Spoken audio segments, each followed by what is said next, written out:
Hello, I'm Dr. Davina Katulski, and welcome back to Mindful Moments. In today's Mindful Moment, we're going to focus on coping with grief and loss. In 1969, a Swiss-American psychiatrist named Elizabeth Kubler-Ross wrote in her book on death and dying that grief could be divided into 5 stages. They can also be expanded into 7. I'll discuss the 5 stages of grief and loss, and then teach you some coping mechanisms for dealing with grief and loss, followed by a guided meditation on releasing grief. So there are several events that could happen in our life that could cause us to feel grief or loss. And I'm going to explore some of the biggest challenges that we face with coping with loss.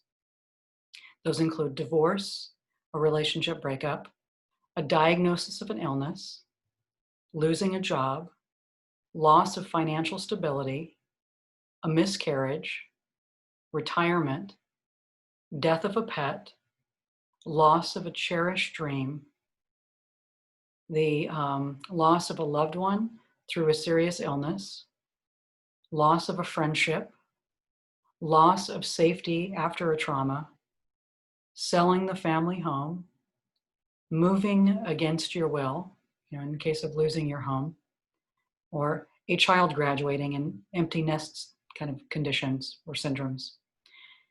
The original 5 stages of grief and loss are denial, anger, bargaining, depression, and acceptance. And people who are grieving don't necessarily go through all the stages in the same order or experience all of them. And in fact, you might go through some of them, like denial, which is a shock of what happened, and then become angry and get into the bargaining phase, only to go back and end up in shock that it's happened again. For example, with the COVID situation, you might have originally been in shock about it, and then you start to go through the stages, and then you go right back to being shocked that it's still happening.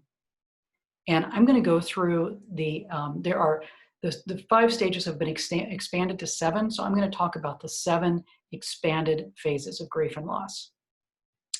And they are, the first one is shock and denial, and this is a state of disbelief and numbed feelings. You can't believe the bad thing happened. You can't believe that you lost your job, or that a loved one died, or that something terrible has happened. It's just, you're just shocked. You can't believe it happened. The second stage is pain and guilt. You feel terrible. Your loss feels unbearable, and you feel guilty for feeling bad or having the loss. You might feel like your feelings are upsetting other people and making other people's lives harder because of your feelings and needs. You may even feel guilty that you caused or participated in creating the loss. The third stage is anger and bargaining. And during this stage, you may lash out. You might try to bargain with God or a higher power, and say, like, you'll do anything to change the circumstances. So this is where you see people trying to make deals with God, saying, I'll go to church or synagogue every day or every week if you just bring back my cat, or my job, or my spouse. And it's, or I promise I'll quit smoking if you take away the cancer. Things like that. It's bargaining. Then stage 4 is depression. And this is a very deep sadness. And sadness is normal. But when there's a grief or a loss, it's a time when we feel hopeless. We may feel alone, alienated, isolated. You may turn within to process and reflect on your loss. And we all need to grieve and feel sadness over what we've lost. Again, sadness is normal. However, when we can't get out of bed, or we have thoughts of harming ourselves, this is when we need to reach out for help, for professional help.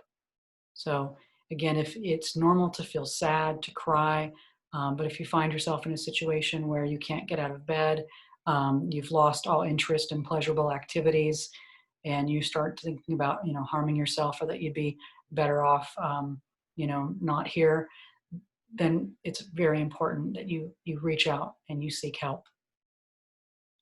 The 5th stage is the upward turn.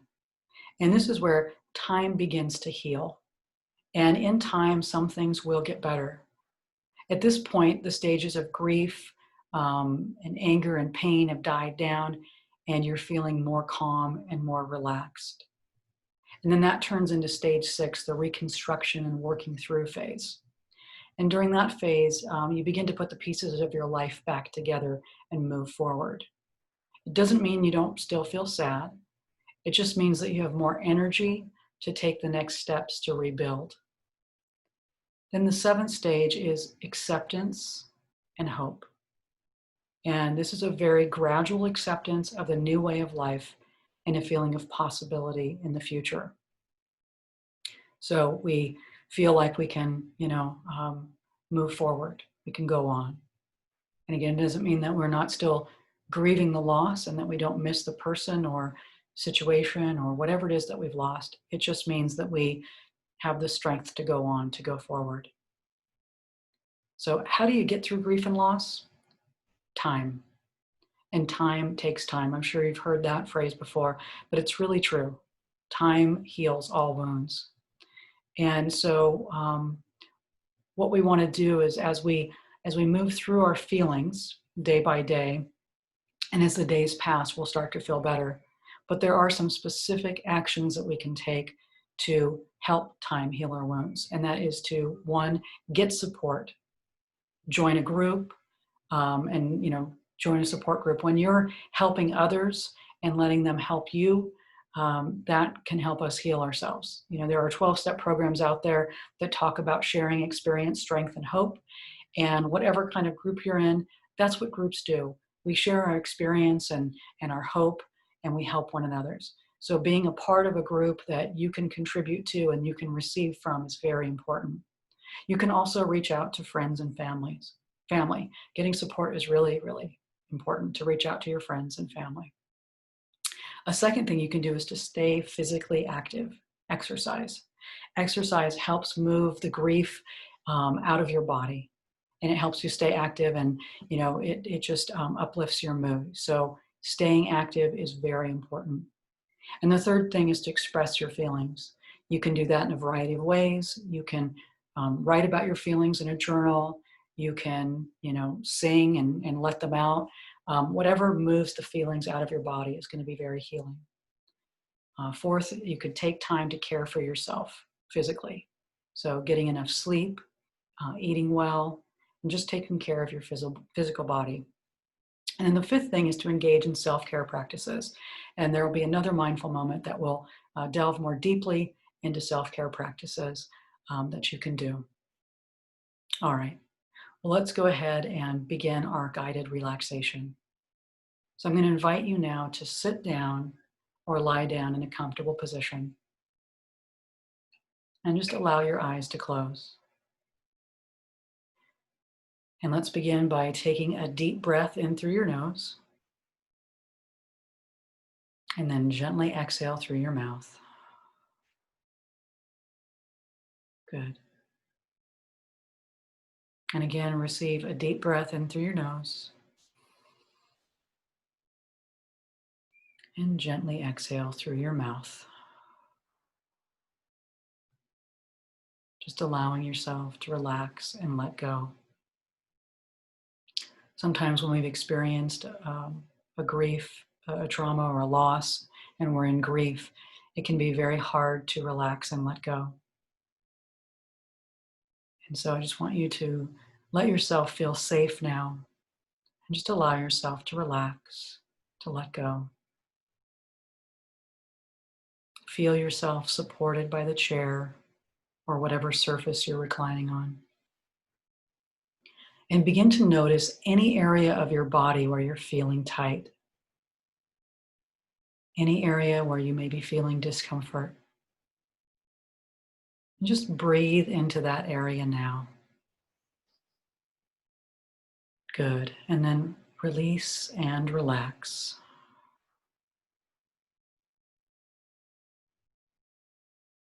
And just continue scanning your body. And if there's any other area of your body that feels tight or you feel discomfort in, just breathe into that area. Nice. And then release and relax.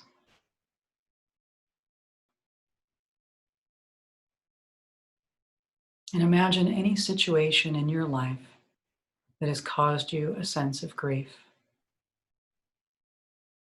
Maybe anything that you're struggling with right now. What have you lost?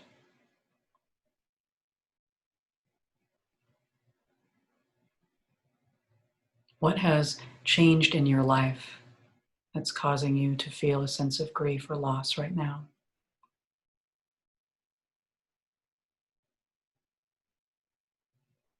Just allow yourself to feel your feelings about what you've lost.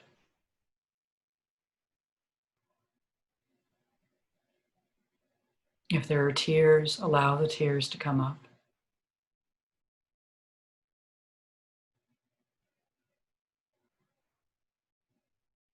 If there's anger, just allow those feelings to move through your body. You don't need to hold them in. Just imagine like the weather that passes through. Just allow yourself to feel your feelings, just letting those feelings pass through your body, just move through your body.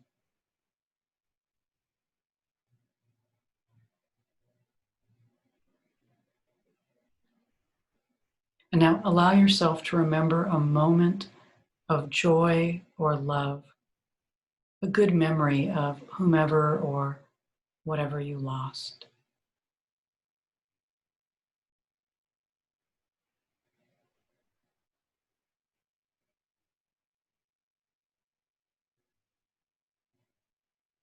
Allow yourself to remember a good time.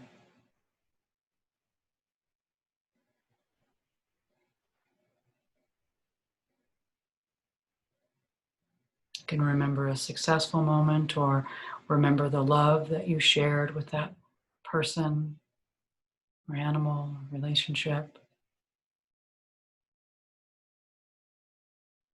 That good feeling you felt, that love is still there. It's yours. Memories of that house or job or whatever you lost, that still lives inside of you. Those memories, that love still lives inside your heart. You can never lose that feeling of love, that feeling of connection, that feeling of success. That's yours. You can always connect with it.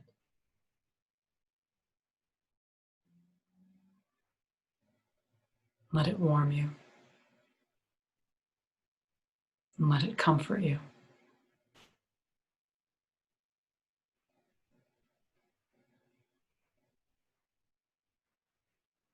And now imagine standing before a gentle flowing river at sunset. Beautiful river at sunset.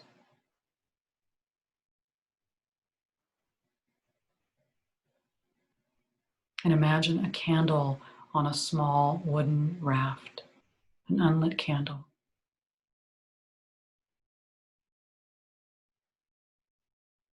Light that candle now and imagine placing your sad feelings, all of your feelings of loss and grief into the flame of that candle.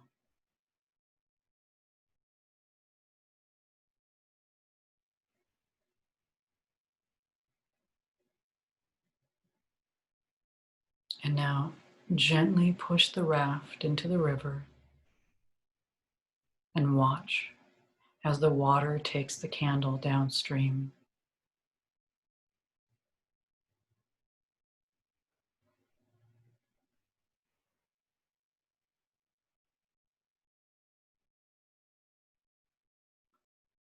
Just watching as the water rocks the candle downstream. The light slowly, slowly, slowly being rocked down the stream and then disappearing into the darkness.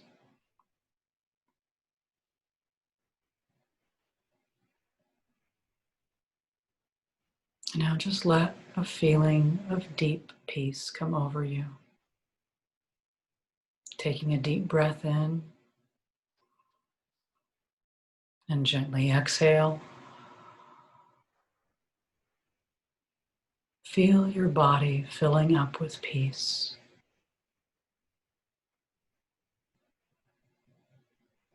Filling up with light.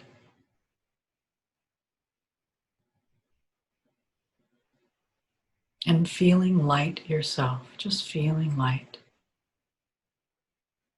Take a deep breath in and gently exhale. Good, and take another deep breath in and gently exhale. And when you're ready, just begin to wiggle your toes and your fingers, coming back to your body, stretching your arms and stretching your legs. And when you're ready, you can open your eyes and come back to the present moment. I hope you enjoyed this mindful moment and have a great day.